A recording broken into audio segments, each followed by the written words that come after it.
Mrs. Bandusi and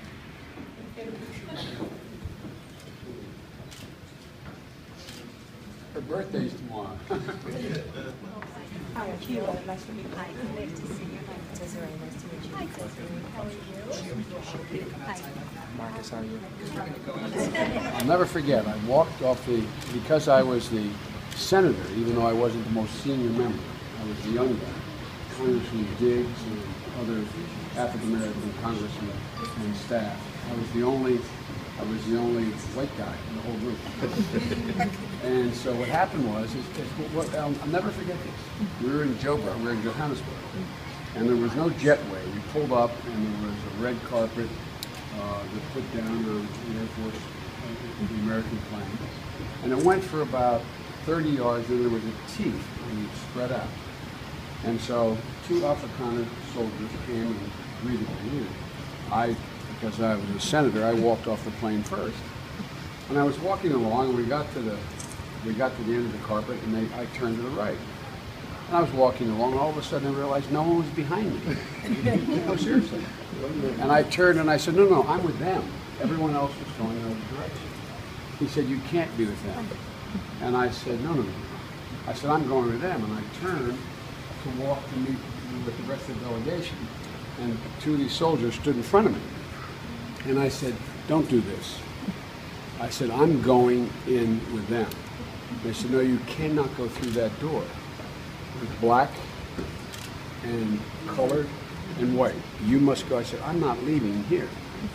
And so what they finally did, which was remarkable, they went up and they cleared out the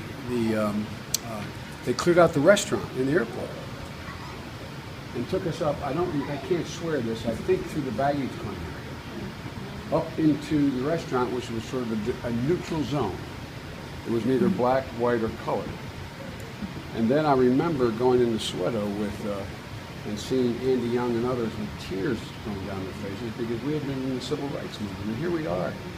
I was a minor player in the civil rights movement.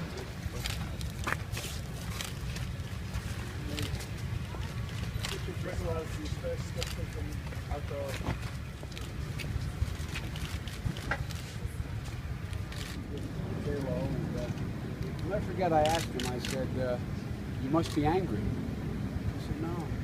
So I learned to like my jailers. He said, they were just doing a job.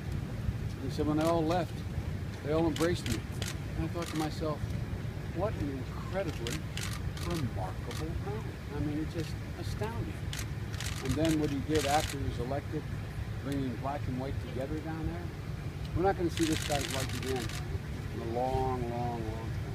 Vice President Dr. Biden, I really want to thank you for visiting, signing the condolence book, and looking up close to what is the picture you'll see every day when you drive past. It makes me smile every day. Yes, I go back to go home. But I want to really just use this opportunity to thank you on behalf of the United States government from the South African people for the wonderful way the United States has responded.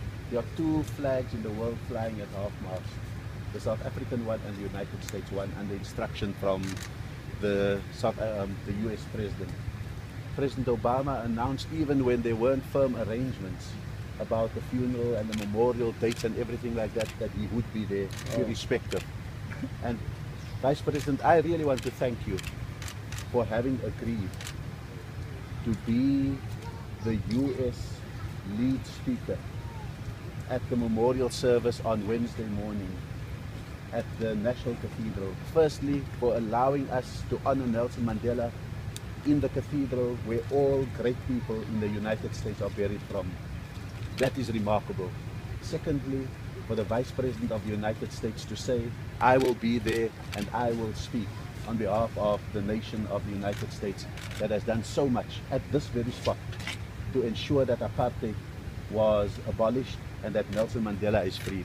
I want to thank you for agreeing to do that, and we look forward to putting on the most dignified memorial for Nelson Mandela that the United States is capable of doing. And I want to thank you because all over the United States, about over 20 states will have memorial services for Nelson Mandela in the coming few weeks. So thank you very much. even just for bringing a little bit of light and relief in what has been a very sorrowful week for all of us in South Africa. It's a great honor. It's way beyond my capacity, but I'm honored to be asked to speak. And like I said, he was one of the few men I've met in my life that truly, truly looked up to. He was a remarkable, remarkable man.